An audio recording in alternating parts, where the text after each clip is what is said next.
Hello दोस्तों। तो कैसे हैं आप सभी। मेरा नाम प्रवीण कुमार गौतम और आज मैं आपके लिए लाया हूँ क्लास 12 एनसीईआरटी मैथमेटिक्स का चैप्टर नंबर 7 समाकलन। अगर आप हिंदी मीडियम स्टूडेंट हैं तो यह वीडियो आपके लिए काफ़ी हेल्पफुल होगी। आपको बता दें कि यह यूपी बोर्ड एग्जामिनेशन में कम से कम 20 या 21 मार्क्स का पूछा जाता है। तो चलिए कॉपी पेन निकाल लीजिए और चलिए वीडियो को स्टार्ट करते हैं। तो सबसे पहले कह रहे हैं प्रस्तावना। करें कि समाकलन की आवश्यकता। प्रस्तावना में कह रहे हैं समाकलन की आवश्यकता, यानी कि समाकलन की आवश्यकता क्यों पड़ी, यानी समाकलन आखिर पढ़ना ही क्यों पड़ रहा है। तो कह रहे हैं कि पहला पॉइंट कह रहे हैं कि क्या उस फलन को ज्ञात किया जा सकता है जिसका अवकल गुणांक ज्ञात हो, यानी कि जिसका हमको अवकल गुणांक पहले से दिया गया है। क्या हम यह बता सकते हैं कि यह अवकल गुणांक किस फलन का है, यह अवकल गुणांक किस फलन का है। चलिए तो आपको एग्जाम्पल की सहायता से समझाते हैं। जैसे हमने एक फंक्शन लिया y इक्वल टू 10x। हमने इस फंक्शन का क्या कर दिया, अवकलन। ठीक है, तो दोनों पक्षों का x के सापेक्ष अवकलन करेंगे तो क्या प्राप्त होगा, dy upon D X equal to sec square X. अब ये जो फलन है, अब ये जो सेक स्क्वायर एक्स है, यह y फंक्शन का क्या है, अवकल गुणांक है। और हमें पहले पॉइंट में कह रहे हैं कि अगर हमको अवकल गुणांक प्राप्त हो तो क्या हम इस फलन को ज्ञात कर सकते हैं। हाँ, ज्ञात कर सकते हैं, लेकिन समाकलन की सहायता से। तो इसीलिए समाकलन की आवश्यकता पड़ी। दूसरा पॉइंट कह रहे हैं कि क्या दिए गए मानकों के अंतर्गत किसी फलन के लेखा चित्र से आबद्ध क्षेत्र का क्षेत्रफल ज्ञात किया जा सकता है। तो बिना समाकलन के किसी दिए गए मानक के अंतर्गत किसी फलन के लेखा चित्र से आबद्ध क्षेत्र का क्षेत्रफल नहीं ज्ञात किया जा सकता। इसके लिए भी हमको समाकलन की आवश्यकता पड़ेगी। तो चलिए अब हम जानते हैं समाकलन की परिभाषा आखिर क्या है।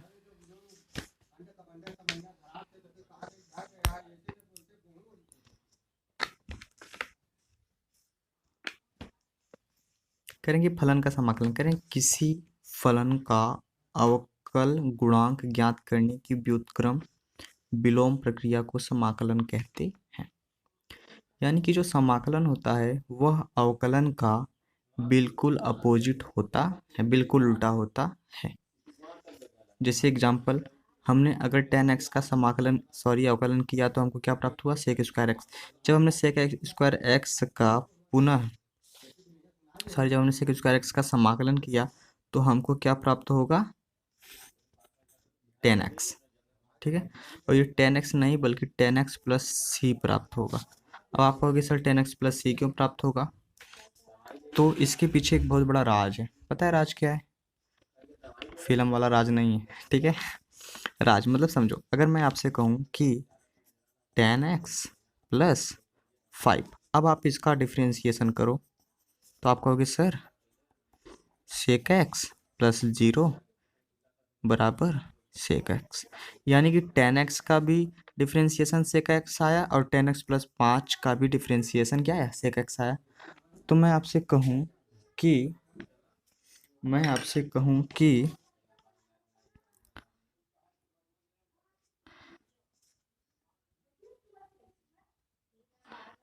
मैं आपसे कहूँ कि भाई 5 कहाँ गया। ठीक है, तो आप कहोगे सर 5 तो जीरो हो गया। हाँ, 5 तो जीरो हो गया, सही बात है। लेकिन जब हम यहाँ पे सेक स्क्वायर एक्स होगा। जब हम आपसे कहें कि अब सेक स्क्वायर एक्स यानी 10x के अवकल गुणांक का जब आप समाकलन करो तो क्या प्राप्त होगा, 10x 10x प्राप्त होगा। लेकिन ये जो 5 है वो क्यों नहीं आया, क्यों, क्योंकि आपको पता नहीं था कि कौन कौन सी क्वांटिटी जीरो हुई। वहाँ पे 5 था कि 6 था कि 7 था या कौन सा कांस्टेंट था। तो उसी के लिए हम एक कांस्टेंट लगाते हैं c, जिसको हम लोग कहते हैं इंटीग्रल कांस्टेंट। ठीक है, जिसको हम लोग क्या कहते हैं, इंटीग्रल कांस्टेंट, समाकलन अचर। अब यहाँ पे बात करते हैं सेक स्क्वायर डी एक्स।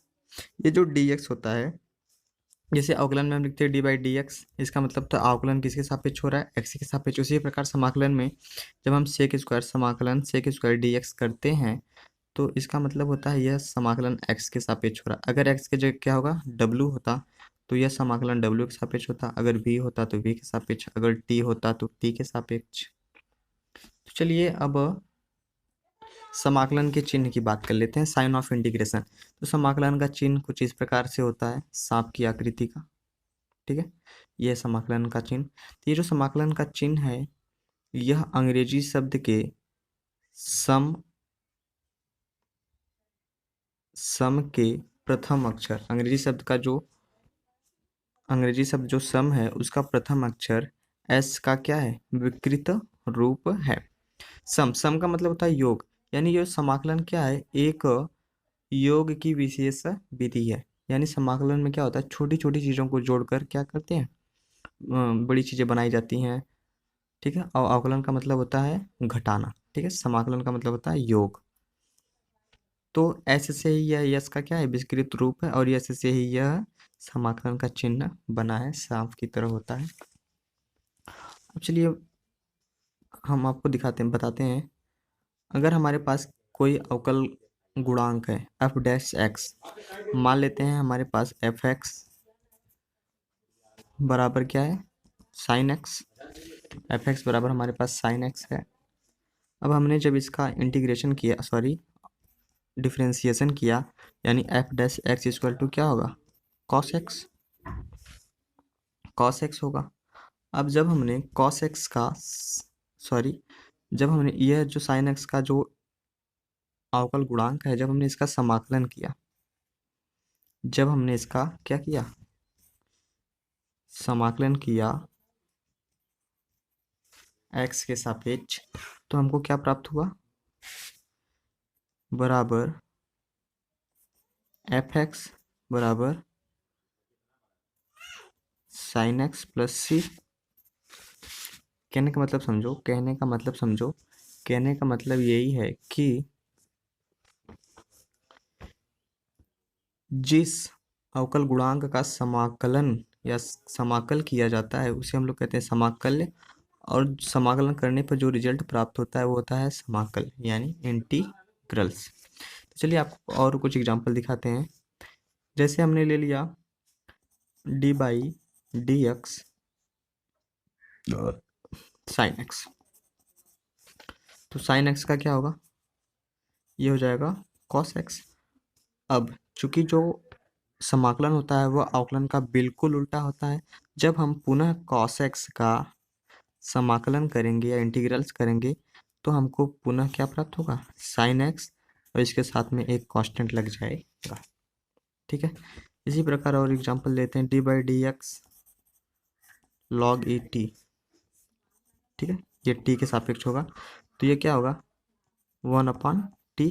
जब हम पुनः इसका समाकलन करेंगे टी के सापेक्ष तो क्या होगा, log ई टी प्लस सी। ठीक है, और एग्जांपल आपको दिखा देते हैं।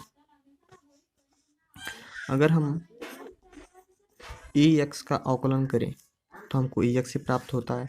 जब हमने ई एक्स का समाकलन किया एक्स के सापेक्ष तो हमको क्या प्राप्त होगा, ई एक्स प्लस सी। कहने का मतलब है कि जो अवकलन और समाकलन होते हैं परस्पर एक दूसरे के क्या होते हैं, विपरीत होते हैं, या एक दूसरे के अपोजिट होते हैं। यानी समाकलन जो है, समाकलन की विधि अवकलन की विधि की जस्ट उल्टी होती है। ठीक है, अब हम बात करते हैं समाकलन के प्रकार।